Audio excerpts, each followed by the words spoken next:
Halo Sobat Perludem, ketemu lagi di episode Newsroom kali ini. Nah, topik hari ini topik yang selalu relevan untuk dibincangkan. Jadi nggak cuma di masa-masa pemilu saja gitu ya kalau kita bicara soal perempuan dalam politik, karena ini sebetulnya isu hari-hari.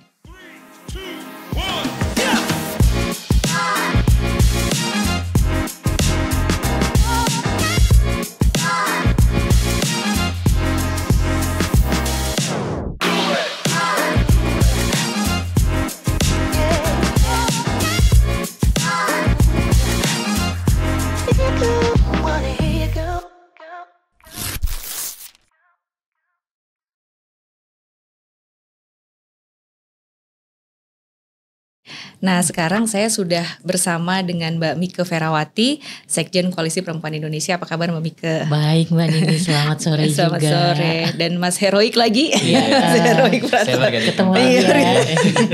Nah, sebelum kita diskusi perempuan politik pemilu 2024, saya ke Mbak Mike. Mbak Mike, happy nggak dengan situasi hari ini? Kayaknya mungkin kalau Ninis dan Oik ya itu sudah jelas. Kalau buat saya betul-betul gak puas dan ya pasti juga gak happy karena banyak sekali yang gak benar dan ini juga dampaknya juga jelas. Dan saya pikir kalau misalnya ada ya tetap ada perempuan, tetapi tetap banyak catatannya, banyak PR yang gak selesai dan akibatnya juga cukup drastis ya, dan ini kerasa banget di pemilu 2024 ini. Nah, kan nanti Mas Heroik bisa sampaikan datanya lebih detail ya. Kalau secara umum kan angkanya nih sebenarnya naik gitu ya. Sekarang 22% ya kan, 2019 20%. Nah, kemudian orang ada yang bilang gini, ya sekarang aja naik walaupun aturannya mundur gitu loh. Jadi gimana nih, kayak dipertentangkan gitu ya. Iya. Ini sebenarnya yang bikin jengkel ya. Saya sendiri bilang loh, sebenarnya kalau mau dikatakan naik ya harusnya 30% dong sekarang. Karena kan ini sudah diberlakukan dari pemilu 2004 ya. Meskipun ya memang gradual ya, mulai dari memperhatikan sampai ada yang lebih kuat lagi sampai keluarnya PKPU yang cukup baik di 2014 itu ya, bahwa peserta yang tidak memenuhi 30% di setiap dapil tidak boleh mendaftarkan atau dia gugur ya, didiskualifikasi. Nah, sebenarnya kalau kita pikir mungkin kenaikannya hanya 1 sekian persen kan ya. Dan itu sebenarnya nggak signifikan loh Mbak Ninis kan, karena apa ya, ada pertambahan jumlah kursi juga. Betul. Satu ya. Kalaupun bertambah mungkin nggak sampai 10 juga ya, yang perempuan yang duduk ya seperti itu. Itu jadi menurut saya pertambahan ini bukan juga karena bahwa persoalan keterwakilan perempuan itu tidak kenapa-napa langsung.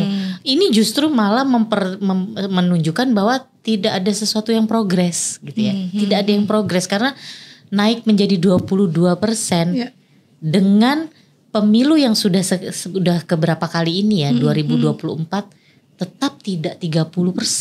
Ini menurut saya ya jangan dianggap sebagai sesuatu yang fine-fine aja gitu ya. Karena sebenarnya bisa dibilang stuck ini karena gitu ya. Gak ada penambahan apapun. Belum lagi kita lihat soal bagaimana kualitas ya. Kualitas nanti kita juga belum bicara itu. Terus nanti belum lagi soal posisi-posisi di parpol, dan kita juga belum tahu nih parpol juga akan memutuskan apa. Itu bisa juga mempengaruhi. Nah, ini yang membuat saya berpikir tidak ada sesuatu yang progres ya dari pemilu 2024 menyangkut keterwakilan perempuan. Nah Mas Heroik, angkanya gimana nih Mas Heroik hasil pemilu 2024 kemarin? Iya, betul sekali Mbak yang dibilang Mbak Mike. Jadi kita setelah KPU menetapkan hasil pemilu nasional yang kemudian disusul dengan keluarnya keputusan 360 ya, yang di dalamnya mencantumkan perolehan suara partai politik. Nah, kita langsung menghitung perolehan suara partai, termasuk kita coba cek keterpilihan perempuannya dari hasil pemilu DPR ya. Kita baru hitung dari hasil DPR. Dan memang data angka ini menunjukkan adanya kenaikan Mbak. Meskipun tidak signifikan. Dari 2019 itu kan 20,5% menjadi 22,1% gitu ya. Tidak cukup signifikan yang tadi dibilang sama Mbak Mike gitu ya. Tapi bisa jadi data ini berubah mungkin ya Mbak. Pasca perselisihan hasil pemilu di Mahkamah Konstitusi. yang hari ini sedang berlangsung sengketa hasilnya mengenai pileg gitu ya. Belum lagi ditambah dengan adanya penggantian antar waktu mungkin Mbak, ada PAW. Kayak kasus 2019 itu kan waktu ini hasil 20,5% di 2019 atau 118 anggota DPR-nya adalah perempuan di 2019 itu pure hasil pemilunya gitu ya. Tapi kemudian ada pergantian antar waktu, salah satunya perempuan yang kemudian mengisi pergantian antar waktu itu angkanya meningkat. Nah di 2024 ini jumlahnya jadi 128 Mbak. Dari proyeksi kami ya, data proyeksi kami meskipun sambil menunggu keputusan KPU dan persisian hasil di Mahkamah Konstitusi kayak gitu. Nah di tengah situasi sebenarnya kan ternyata lingkungan ekosistem untuk mendorong keterwakilan perempuan ini kayaknya masih jauh dari harapan ya. Kita tadi Mbak Mika sampaikan 2014 tuh sudah jauh lebih baik. Tapi sekarang ada kemunduran gitu ya. Bahkan di partai politik sendiri juga merasa kita bisa lah, maksudnya ngapain sih diatur-atur gitu loh gitu kan. Nah sebenarnya kenapa sih partai politik tuh kayak susah banget gitu loh? Apakah merasa perempuan ini saingan atau gimana Mbak Mika ngeliatnya? Ya kalau saya sih ya kita melihat memang karakter partai politik itu sampai sekarang tidak ada perubahan yang juga baik ya. Terutama bagaimana sebenarnya mereka memahami betul keterwakilan perempuan ini sebenarnya untuk apa, selama partai politik masih menganggap ini beban, bukan persoalan bagaimana ini juga kontribusi baik ya, positif bagi partai politik.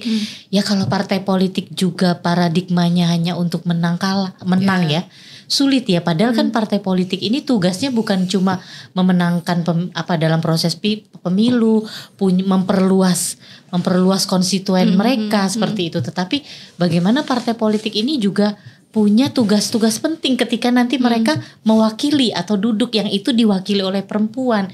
Itu kan yang seharusnya dipikirkan oleh partai politik. Jadi bukan hanya sekedar memenuhi kuotanya, tetapi juga mempersiapkan.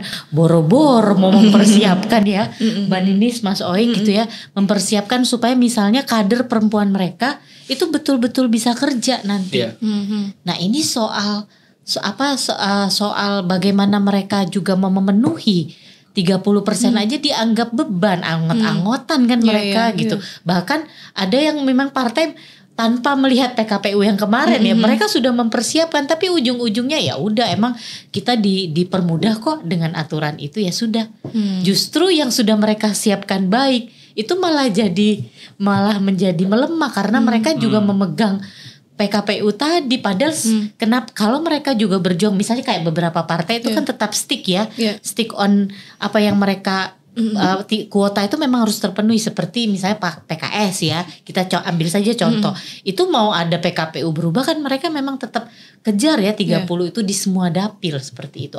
Atau beberapa partai politik lagi. Nah ini boro-boro kok mau memperkuat. Nah selama karakter atau cara pikir partai politik itu melihat bagaimana menempatkan kader-kader mereka, apalagi bicara perempuan nih gitu ya, perempuan mereka itu tadi ya patriarki di dalam cara pikir ini tetap nggak bisa menyelesaikan gitu loh. Jadi memang butuh sesuatu yang bukan hanya sekedar penentuan kebijakan ya, tapi bagaimana sebenarnya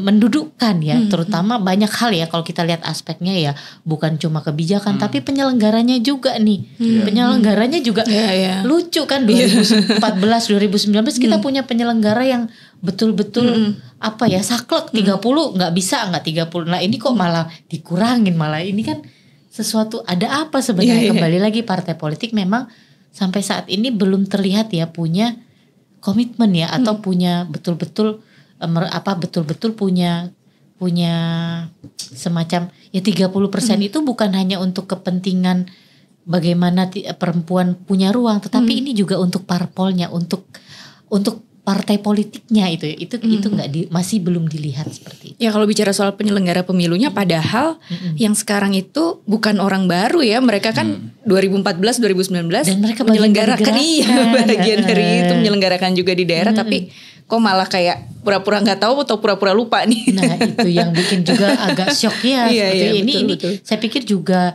mempengaruhi Mbak Ninis dari semua yang ada. Jadi kalau dipikir sekarang 22% atau mungkin bisa jadi naik. Ya selama belum 30 Betul. menurut saya sih mencoba untuk itu ya 30 dengan taruhlah kita 5 kali pemilu ya sampai sekarang dan belum 30% juga betul. Itu susah ada apa ya gitu. Iya. Nah, selain kalau di regulasinya kan selain 30% ya, pencalonan 30%, itu juga ada aturan soal penempatannya. Penempatan nomor urut 1 di antara 3 tuh harus ada perempuan. Nah, tadi Mas Heroik dari 128 ya perempuan yang terpilih. Itu apakah posisi juga menentukan prestasi nih buat perempuan gitu? Nah, ini menarik Mbak. Memang ada sedikit anomali ya kita sebut. Karena dalam sistem pemilu proporsional terbuka kan sebetulnya nomor urut tidak berpengaruh ya Mbak Mika ya. Dalam hal ini kalaupun misalnya caleg itu di nomor urut 5 dan kemudian partai politik itu dapat kursi dan si caleg nomor urut 5 dapat suara terbanyak, maka dia yang ditentukan sebagai calon terpilih ya. Itu kan prinsip dasar dari sistem proporsional daftar terbuka. Base-nya adalah kandidat sentrik gitu ya, berdasarkan suara terbanyak yang diperoleh kandidat. Nah, berbeda dengan nomor urut yang kemudian digunakan dalam proporsional tertutup, basis penetapan calon terpilihnya kan nomor urut gitu ya. Nah, tapi menariknya sejak 2009 ketika kita terapkan proporsional daftar terbuka, 2014 terbuka juga, 2019 terbuka dan yang terakhir 2024 terbuka juga, ternyata nomor urut berpengaruh Mbak terhadap keterpilihan calon anggota legislatif. Khususnya untuk DPR ya, saya kira di provinsi dan kabupaten kota juga sama. Tetapi sampel yang kita ambil, tren data yang kita ambil dari 2009 sampai 2024 kemarin, rata-rata 60% anggota, lebih dari 60% anggota legislatif yang terpilih, itu mereka ditempatkan di nomor urut 1. Contohnya misalnya di 2024 ini, anggota DPR RI berdasarkan data proyeksi hasil keterpilihan anggota DPR, 64% mereka yang akan duduk di kursi DPR adalah mereka nomor urut 1. Nah, di nomor urut 2 itu di angka 19,31%. Nah, di nomor urut 3 ada 5,52%. Nah, selebihnya tersebar di nomor urut 4, 5 dan seterusnya. Nah, itu yang kenapa kemudian aku bilang anomali. Harusnya kan nomor urut tidak berpengaruh dalam proporsional terbuka, tetapi mungkin dalam konteks perilaku pemilih di Indonesia gitu ya. Orang pemilih ngelihat nomor urut 1 yang paling bagus kira-kira kayak gitu, yang kemudian ya dia pilih lah sehingga kemudian datanya seperti ini. Dan kalau kita kontekstualisasikan dengan perempuan Mbak, mayoritas perempuan itu ditempatkan di nomor urut 3 dan nomor urut 6. Di daftar calon kita. Sehingga kenapa kemudian yang dibilang Mbak Mika tadi, kalau kita mau apresiasi angka keterwakilan perempuan, ya harusnya progresnya di 2024 ini 30%, bukan kemudian di angka 22%. Nah, salah satu faktor penyebabnya salah satunya penempatan nomor urut ini. Situasi ini sebetulnya tidak terlepas dari kerangka hukum kita di Undang-Undang Pemilu kita. Karena kan di Undang-Undang Pemilu disebutkan bahwa partai politik menyiapkan minimal 30% dari daftar calon anggota legislatif yang disiapkan gitu ya, yang kemudian didaftarkan oleh ke KPU. Tetapi di antara 3 calon harus ada 1 perempuan. Nah, berarti kalau dari nomor urut 1 sampai 3 itu harus ada 1 perempuan di dalamnya. Dan dia tidak disebutkan di dalam Undang-Undang Pemilu kita. Bahasa sederhananya kita tidak mengimplementasikan zipper sistem murni. Nah, kalau zipper sistem murni kan kalau selang-seling ya daftarnya selang-seling. Kalau nomor 1 perempuan, maka nomor 2 laki-laki, nomor 3 perempuan lagi. Begitu pula sebaliknya. Nah, tapi kalau ini dikembalikan lagi otoritasnya ke partai politik ya. Yang penting di antara 3 calon ini harus ada 1 perempuan gitu ya. Nah, dari data kita menyebutkan, tren kita melihat bahwa memang mayoritas perempuan itu ditempatkan di nomor urut 3 dan memang jika kita lihat artinya sebetulnya pencalonan perempuan di dalam kursi legislatif kita itu seringkali ditempatkan hanya sebatas pemenuhan syarat administratif, Mbak.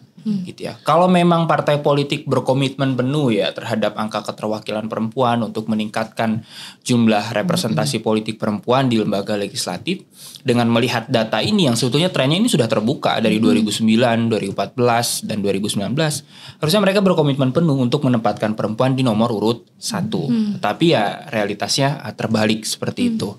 Nah, itu yang pertama dari segi nomor urut. Nah, yang kedua, ditambah ada regulasi tadi PKPU yang kemudian melakukan pembulatan ke bawah gitu ya, dari 4 kursi kalau dikali 30% itu kan 1,2. Nah, sebelumnya itu kan dibulatkannya ke atas. Artinya di dalam dapil yang 4 kursi dia harus mencalonkan 2 calon perempuan gitu ya di PKPU sebelumnya.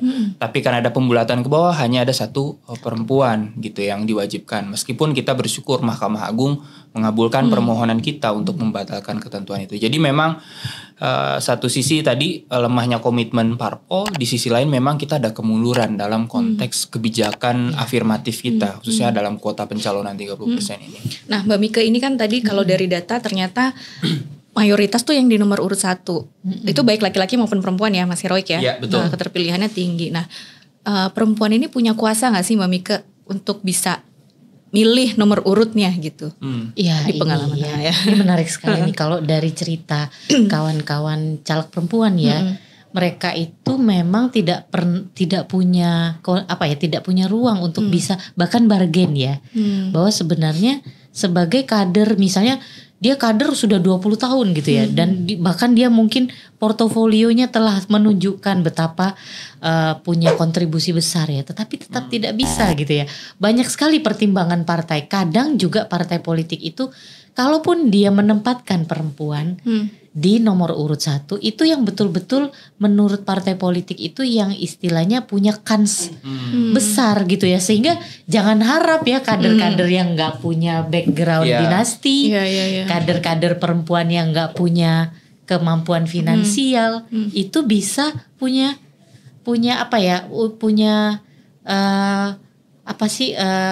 lobby ya, kemampuan untuk melobi itu semuanya kembali berpulang kepada keputusan partai. Jadi itu yang bahkan yang kawan-kawan incumbent pun itu tuh mereka harus betul-betul effort ya, betul-betul berjuang untuk bisa meyakinkan partai bahwa saya harus di nomor urut 1. Beberapa teman incumbent kan memang ya kita kita lihat Mbak Nurul Arifin di Golkar, lalu juga ada siapa di PDIP juga ada yang nomor urut itu tuh berjuang setengah mati gitu bagaimana, dan tentu saja ketika mungkin mereka dapat membuktikan punya kontribusi finansial itu yang paling sering disampaikan oleh kawan-kawan. Jadi selama kita tidak bisa meyakinkan partai, terutama finansial ini kan sebenarnya untuk memastikan dalam proses pemilihan atau pemungutan suara mereka bisa betul-betul meyakinkan partai politik menarik mendulang suara besar seperti itu. Bahkan yang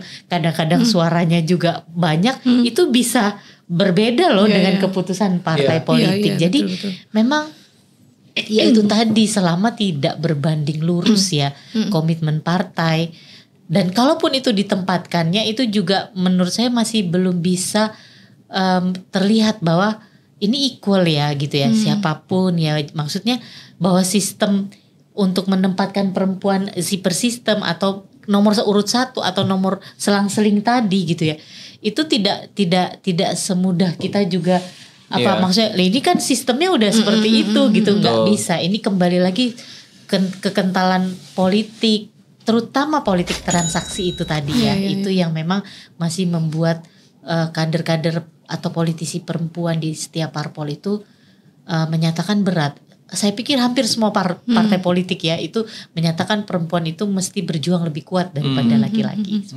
Nah sama ini juga nih, mungkin Mas Heroik bisa jawab. Ini ada beberapa teman-teman perempuan politisi ya yang kemarin nyalek, itu mereka merasa saya udah keluar uang banyak banget nih, miliaran bahkan. Tapi nggak kepilih gitu kan, kita dengarnya sedih kayak ini apa tadi Mbak Mika hanya dimanfaatkan aja gitu sama partainya, atau ya mereka itu dilepas begitu saja gitu loh saat pemilu gitu loh, nggak, jadi kayak nggak terukur kan, kita jadi wah sebesar itu ternyata ngeluarin uangnya gitu. Iya, ada banyak faktor memang Mbak. Seingatku kita 2019 pernah punya studi ya soal sejauh mana pemenuhan pembiayaan dana kampanye oleh caleg perempuan di salah satu dapil DKI 2. Kita lihat itu memang salah satu aspeknya ada lack of resource Mbak di dalamnya. Tetapi memang di sisi lain ada juga perempuan yang memang sudah berdaya dan bisa memenuhi kebutuhan pendanaan kampanyenya. Tetapi faktanya ketika hasil perolehan suaranya di luar ekspektasi gitu ya, di luar ekspektasi. Bukan berarti kemudian dana kampanyenya banyak dengan menggunakan praktek-praktek politik uang gitu ya. Tidak kayak gitu, mungkin dengan cara-cara yang kemudian lebih strategis dan seterusnya. Ini memang punya banyak faktor Mbak. Salah satunya misalnya kita bisa bilang ya, ketika dari studi 2019 itu lemahnya dukungan terhadap caleg perempuan itu terjadi supportnya. Dalam konteks misalnya setelah didaftarkan, ini sebetulnya terjadi juga di laki-laki ya. Tapi dalam konteks kalau kita sandingkan dengan keterwakilan politik perempuan yang lebih terdampak dari kemudian lepas tangannya parpol dalam konteks kampanye calon anggota legislatif gitu ya. Setelah didaftarkan nyaris sebetulnya support partai untuk pemenuhan pendanaan, termasuk juga untuk struktur mobilisasi pemilihnya gitu ya di level lapangan. Padahal kan partai punya kepengurusan secara hierarkis bahkan sampai dengan level ranting gitu ya. Ada pengurus anak cabang yang kemudian terkecil di bawah desa gitu ya, yang harusnya itu bisa bergerak gitu ya. Roda organisasinya bisa bergerak dan kemudian bisa mendukung calon-calon perempuan. Nah, memang ada lack of support di sana yang kita lihat bagaimana kemudian komitmen partai untuk mendukung calon-calon perempuan.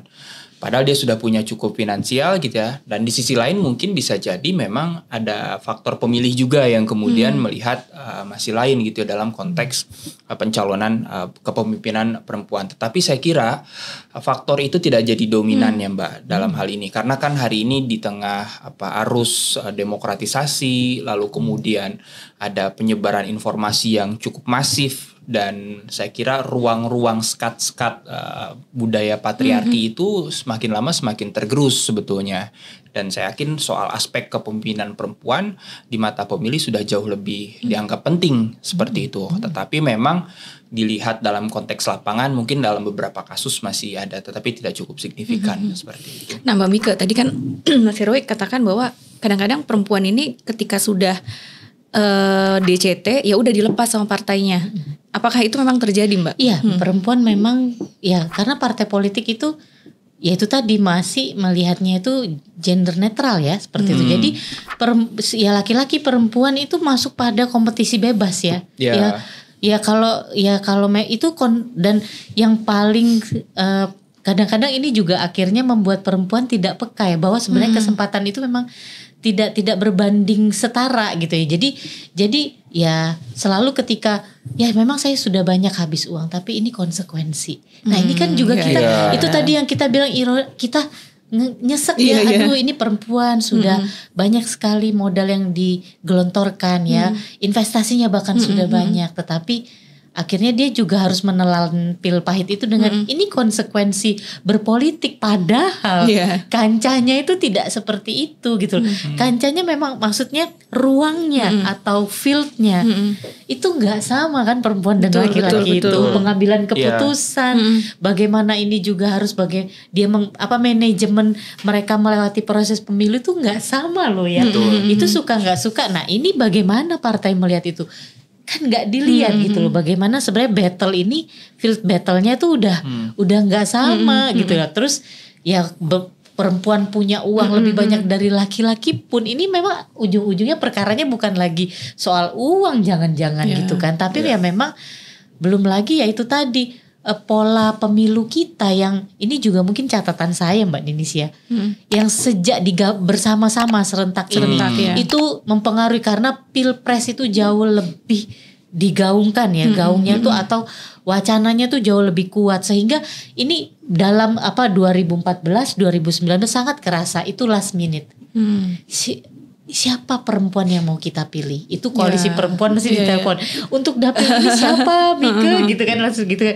Ini membuat saya bahwa dan tidak ada memang ya itu tadi. Jadi hierarkinya tuh mulai dari negara, kebijakan sampai penyelenggara pemilu pun tidak punya sebuah mekanisme yang itu bisa ya kalau kamu punya sistem yang gender equality, disability, social inclusive, tunjukin dong gitu ya gimana bahwa minimal mereka juga punya edukasi publik. Di Sumatera dapil ini ada sekian perempuan. Dia ternyata adalah aktivis loh yang memperjuangkan lingkungan misalnya. Minimal ya ada upaya-upaya seperti itu, tapi kan tidak. Bahkan ketika kita juga protes ke KPU, ini gimana orang-orang nggak bisa tracking CV nih, betul, ya. Mereka juga bilang ya gimana ya, karena semuanya juga nggak mengumpulkan CV. Ya jangan harus jemput bola Iya, dong. betul, Gimana caranya mereka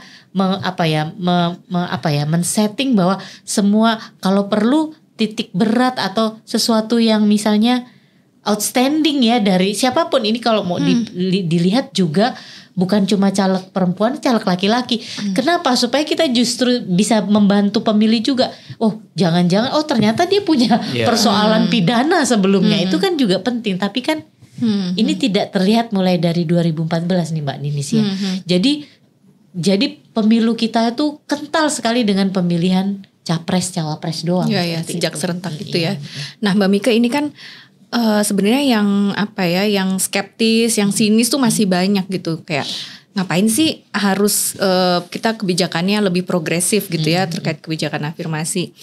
Belum lagi yang nanyain memang perempuannya berkualitas gitu ya, atau misalnya toh juga ada perempuan ternyata kebijakan-kebijakan yang pro perempuan juga mandek nih, kayak RUU TPKS aja panjang lama sekali. Sekarang RUU PRT nggak maju-maju juga kayaknya. Belum lagi perda-perda yang diskriminatif terhadap perempuan. Kan jadi kayak dibenturkan gitu nih Mbak Mika, kehadiran perempuan dengan yang terjadi di kebijakannya gitu Mbak Mika. Nah, ini kayaknya memang dari setiap pemilu ya, setiap kita evaluasi tuh lihat tuh perempuan juga. Belum lagi kalau misalnya ada yang korupsi gitu kan. Nggak bisa fight juga ternyata mereka ketika bekerja. Tapi ya ini ya kalau kita ya maksudnya kenapa harus disalahkan lagi? Sekarang kalau mau kita cek juga apakah anggota legislatif laki-laki juga beres kan?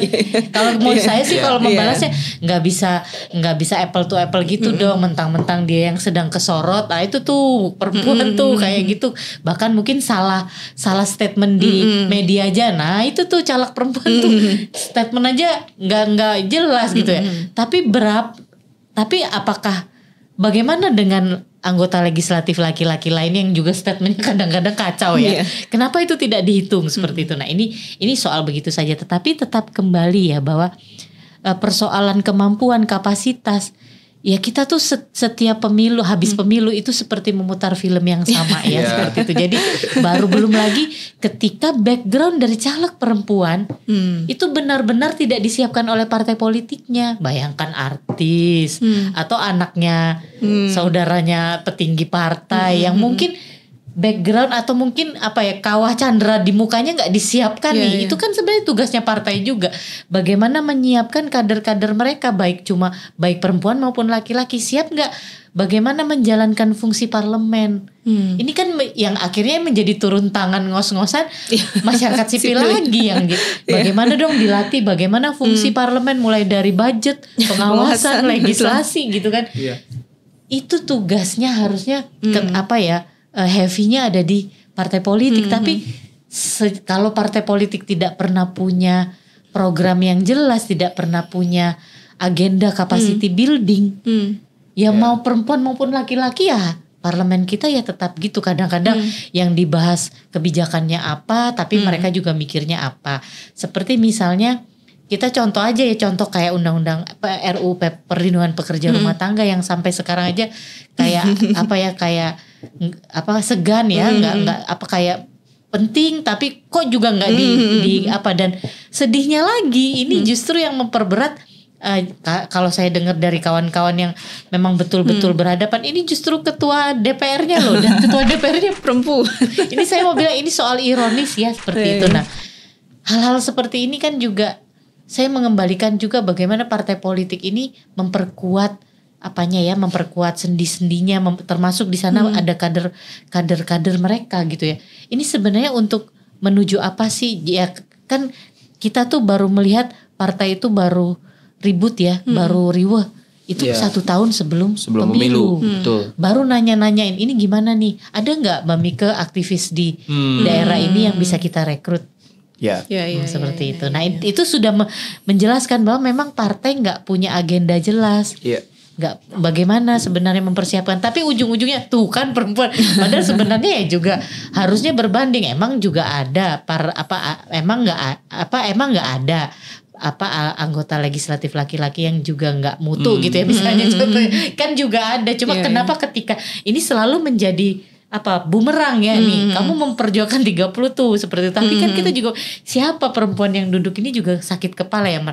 ya pilihan-pilihan partai politik. Mereka adalah perempuan dari dinasti, perempuan pengusaha, belum lagi penempatan perempuan ketika ada di komisi-komisi. Berapa sih yang ada dalam level pengambil keputusan strategis kayak gitu. Itu juga menjadi poin yang harusnya kita balikin lagi gitu ya. Tapi ya selama cuma diterima sebagai masukan-masukan dan dicatat ya agak-agak sulit ya seperti itu. Nah Mas Oik ini kan berarti ada persoalan di partainya kan. Betul. Berarti gitu loh ini ya reformasi sejak 99 sampai sekarang kadang-kadang juga ya udah 25 tahun lebih gitu loh. Kok partai politik kita masih begitu nih, kenapa nih Mas Oik?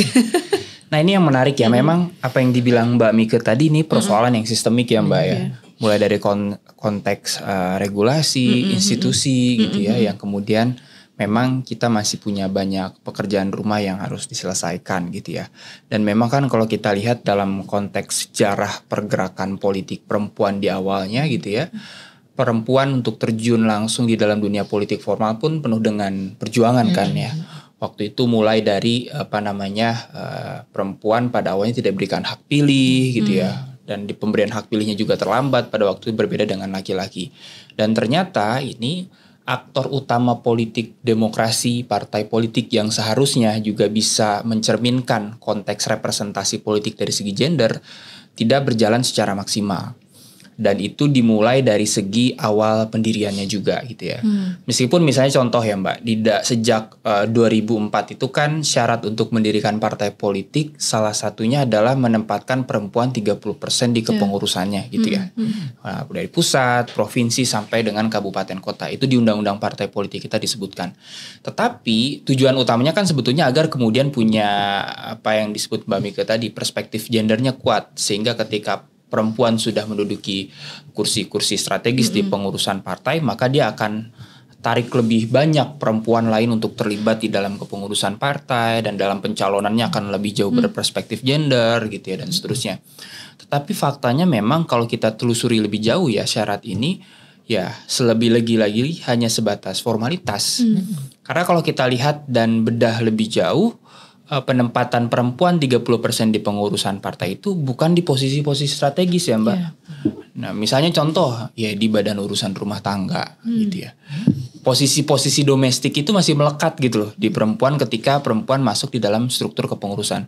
Harusnya kan dia ditempatkan dalam posisi strategis seperti kaderisasi, rekrutmen, bapilu gitu ya. Yang harusnya itu ada diduduki oleh perempuan di dalamnya. Sehingga dalam konteks rekrutmen, kalaupun nanti misalnya ada kemunduran soal kebijakan afirmasi seperti yang terjadi hari ini soal PKPU itu, ketika perempuannya duduk di bapilu, duduk di bagian kaderisasi dan rekrutmen, dia pasti akan tarik lebih banyak perempuan untuk terlibat di dalamnya. Tidak akan terpengaruh kayak gitu. Nah itu sudah sejak awal memang persoalannya di situ. Dan yang kedua memang kalau kita lihat pola rekrutmen partai politik kita, itu sampai hari ini kan jadi istilahnya itu the secret garden of political parties gitu ya. Jadi kebun rahasianya partai. Sulit kita melihat bagaimana sih kaderisasi dan rekrutmen. Tadi contoh konkret yang disampaikan Mbak Mike gitu ya. Mbak Mike kan punya pengurus banyak di setiap daerah gitu ya. Dan kadernya koalisi perempuan itu cukup banyak. Hampir setiap pemilu Mbak Mike selalu ditanya oleh partai politik gitu kan. Ada gak nih yang bisa dicalonkan dan seterusnya. Lah sebelum-sebelumnya kemana gitu ya. Padahal konteks partai sebagai intermediate aktor yang menghubungkan antara warga negara dengan negara, proses kaderisasi, rekrutmen politik itu harusnya berjalan di setiap harinya, di setiap tahunnya, bukan hanya menjelang tahapan pemilu seperti itu. Dan persoalan berikutnya adalah dalam rekrutmen Mbak. Nah kebijakan afirmasi ini seharusnya gitu ya berdampak juga dalam konteks pola rekrutmen di internal partai gitu ya. Misalnya contoh, dalam beberapa negara yang menerapkan mekanisme reserve seat, dalam hari ini beda dengan Indonesia yang kita menggunakan kuota pencalonan 30%, yang hanya diwajibkan di pencalonan saja. Kalau reserve seat kan 30% kursinya itu memang khusus untuk perempuan gitu ya. Nah pola kaderisasi, pola rekrutmennya berbeda. Perempuan punya model rekrutmennya sendiri, dan itu tidak dibarengkan dengan laki-laki gitu loh. Nah ini yang kemudian menjadi persoalan juga di Indonesia. Makanya memang ya kita bisa bilang sebetulnya model kebijakan afirmasi kita ini setengah hati ya Mbak. Udah ada dari 2004 iya, tapi dalam penerapannya institusi yang kemudian mengimplementasikannya itu dia tidak sepenuhnya menjalankan komitmen afirmatif di dalamnya itu. Nah saya mau balik lagi ke angka tadi Mas Heroik, 128 ya perempuan yang terpilih. Nah itu apakah tersebar di 80 dapil? Nah ini yang menarik. Saya sambil lihat. Boleh. Ya. Nah kalau kita lihat memang nggak semua dapil Mbak. Nah ada kurang lebih 16 daerah pemilihan yang itu sama sekali tidak ada perempuannya yang terpilih gitu ya. Ada banyak nanti mungkin editor tolong ya ditampilkan di sini 16 daerah pemilihannya mana aja yang kemudian perempuan tidak ada calonnya tidak terpilih gitu ya di pemilu DPR kita. Tetapi memang ada satu daerah pemilihan yang 100% kursinya didapatkan perempuan. Nah, itu di Bengkulu ya. Ada 4 kursi di sana dan keempat kursinya itu diisi oleh perempuan. Nah, kita mencatat ada angka keterpilihan perempuan yang 50 sampai dengan 100% itu ada di 6 daerah pemilihan. Ada di Jabar 1, kursinya itu 7, laki-lakinya 3, perempuan yang terpilihnya 4. Nah, artinya ada 57,1%. Di Jatim 1, jumlah kursi yang tersedianya 10, laki-lakinya hanya 4, tetapi perempuannya ada 6. Di Sulawesi Utara ada 6 kursi, laki-lakinya 2, perempuannya ada 4. Lalu juga ada di Maluku Utara, kursinya 3, aja ada 1 laki-laki yang terpilih, perempuannya 2, dan yang berikutnya ada di Maluku, kursinya 4, 1 laki-laki, 3 perempuan gitu ya. Dan kita mencatat juga ada keterpilihan perempuan di kurang lebih 20 daerah pemilihan yang range keterpilihannya itu minimal 30% sampai dengan 50% kayak gitu. Nah, jadi memang kita masih punya PR nih. Ada 16 dapil yang kalau kita lihat Mbak Mike, memang ternyata di dapil itu tuh sulit gitu ada perempuan dari 2 pemilu atau 3 pemilu terakhir kayak gitu.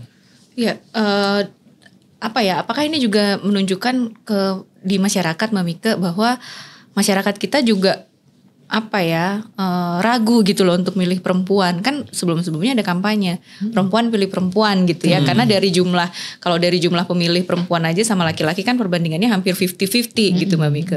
Apakah ya itu ya masyarakat juga ragu gitu loh mau pilih perempuan? Ya sebagian juga yang kita dapati memang masyarakat kita masih punya acuan atau dasar pemikiran bahwa ya pemimpin itu laki-laki gitu ya. Mereka tuh maksudnya apalagi misalnya ini kadang-kadang saya juga mendapati ya dalam diskusi-diskusi yang terjadi di koalisi perempuan. Kamu yakin akan mencaleg atau akan berproses? Itu berat loh. Kadang-kadang sebagai perempuan justru kita harus menyelesaikan faktor-faktor, terutama soal moralitas nih kan yang dideketin terus ya, perempuan yang suka keluar terus, itu sebaiknya kalau bisa dikurang-kurangin lah. Padahal kan, nah ini juga belum lagi sebenarnya sekuat-kuatnya organisasi masyarakat sipil seperti Koalisi Perempuan Perludem saya pikir juga melakukan itu tetap harus punya porsi besarnya kembali ke negara ya. Bagaimana sebenarnya mengajarkan atau memperkuat kapasitas pemilih ini memilih dengan menggunakan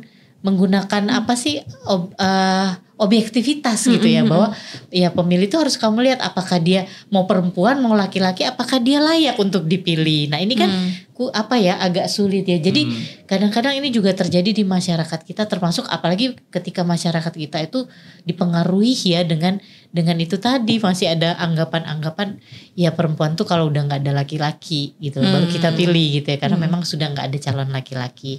Atau mungkin ya itu tadi model ya perempuan yang dipilih oleh pemilih itu perempuan yang memang mudah diingat, mudah dikenali ya, artis ya, public figure seperti itu. Jadi ini juga PR juga ya, bagaimana sebenarnya memajukan kader-kader politik yang memang dia bekerja kan, karena kebanyakan perempuan ini kerjanya itu kan behind the scene mereka itu banyak yang babat alas loh, kader-kader partai politik tuh dia membuat ini, tapi apakah dia muncul? Nah ini problem-problem bagaimana partai politik mempromosikan atau bagaimana ini juga upayanya dilakukan oleh oleh penyelenggara pemilu juga bagaimana istilahnya mengangkat ya profil-profil kader-kader politik perempuan. Dan ini saya rasa masyarakat itu kalau ditunjukin itu dia oh iya dia jelas banget misalnya ternyata ibu ini dia memperjuangkan hak buruh misalnya seperti itu. Nah, tapi apakah ruang-ruang itu juga disiapkan kan ini juga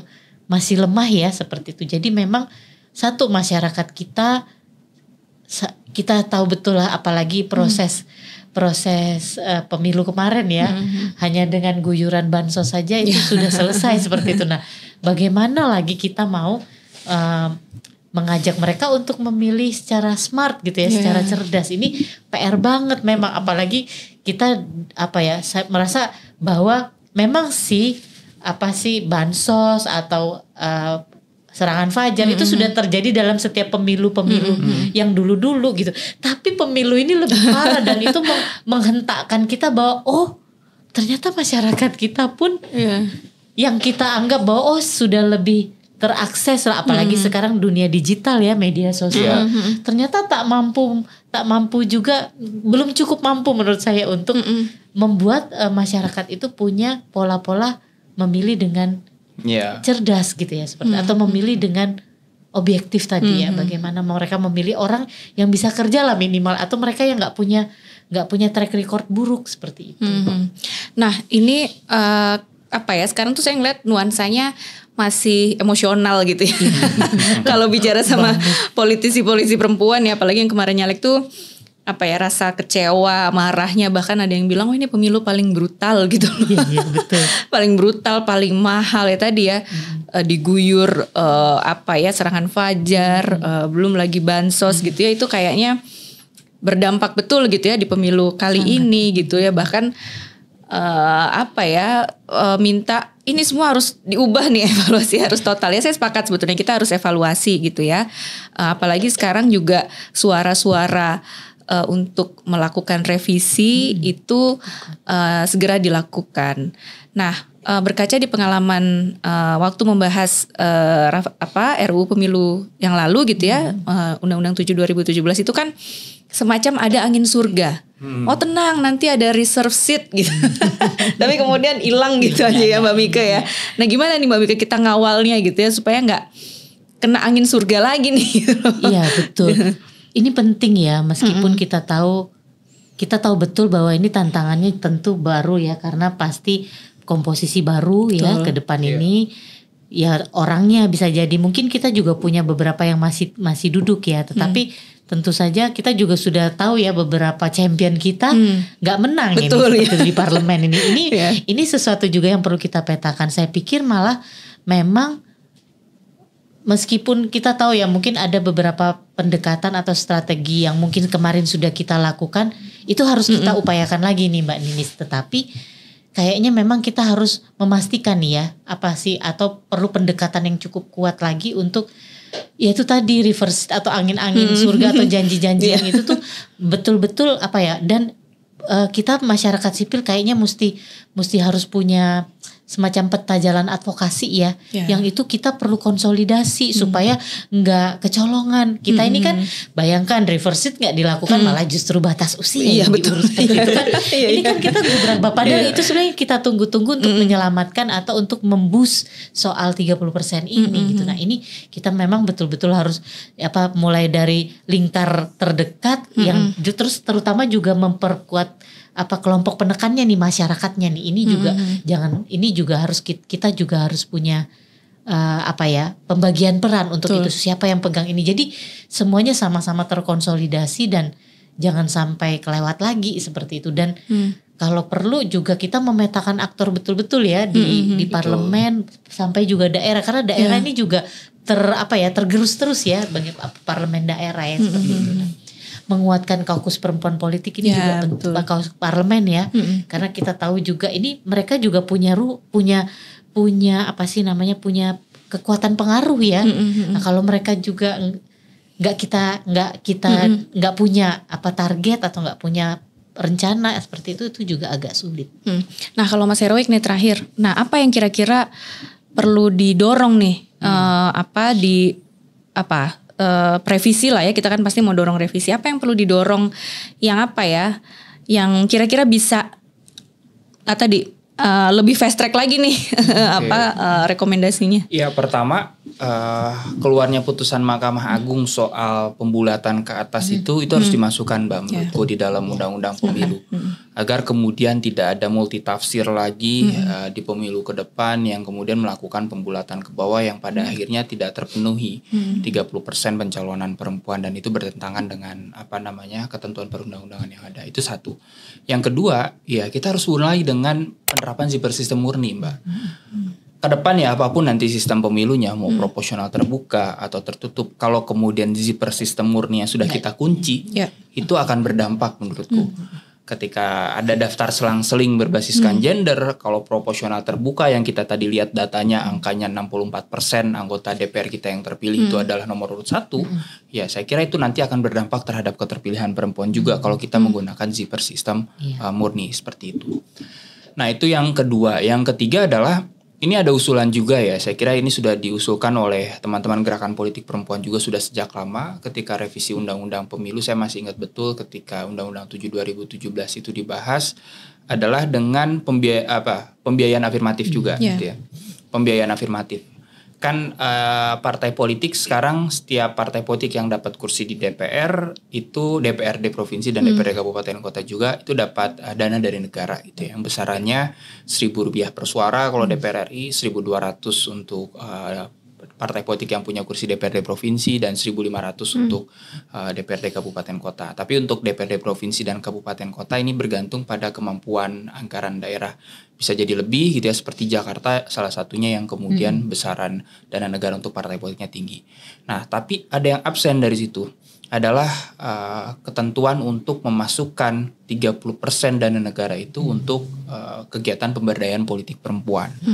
Nah, di banyak negara itu sudah ada tuh mekanisme reward and punishment dari public funding untuk partai itu. Kalau partai politiknya dapat suara banyak dan juga keterwakilan politik perempuannya meningkat 30%, ada reward dari negara berupa penambahan dana negara. Nah, karena memang ada alokasi khusus di dalamnya 30%-nya itu untuk perempuan. Tapi kalau kemudian ternyata angka keterwakilannya perempuannya turun gitu ya, komitmen partainya terhadap keterwakilan politik perempuan turun, maka punishment-nya adalah pengurangan dana negara tersebut. Nah, ini yang ketiga yang menurutku harus juga mulai dimasukkan, bukan hanya di revisi undang-undang pemilu, tetapi juga di revisi undang-undang parpol kita gitu ya. Bahkan kan di undang-undang pemilu ada yang namanya in-kind subsidies ya, di kampanye, iklan media massa cetak elektronik, terus kemudian alat peraga itu kan dibiayai oleh negara. Nah, harusnya itu masuk juga tuh soal pembiayaan afirmatif itu. Jadi nanti ke depan harapannya di 2029 ada iklan layanan publik khusus ketika pemilu itu untuk mengkampanyekan dan juga mensosialisasikan calon-calon anggota legislatif perempuan di setiap partainya secara berimbang. Karena ada alokasi khusus 30% itu pemberitaan dalam konteks iklan media massa cetak elektronik adalah untuk keterwakilan perempuan. Nah, itu saya kira 3 aspek itu yang menurutku penting ke depan di 2029 agar kemudian kita bisa sampai minimal 30% keterwakilan perempuan. Dan itu kan sebenarnya nggak mulai dari nol ya, kan rekomendasi itu udah banyak sekali gitu ya, sudah dilakukan, sudah disuarakan gitu ya. Bahkan kita sebenarnya kalau di partai-partai kan punya champion ya, kita kan selalu berjejaring dengan perempuan-perempuan partai. Nah, Mbak Mika makasih banyak, Mas Heroik terima kasih banyak. Nah, teman-teman, ini makanya tadi saya bilang ini bukan isu yang musiman aja gitu loh ngomongin perempuan dalam politik, tapi ini isu hari-hari karena kalau kita bisa menghadirkan perempuan lebih banyak, tentu iklim demokrasinya juga bisa lebih inklusif. Sekali lagi terima kasih banyak teman-teman semua, sampai jumpa lagi.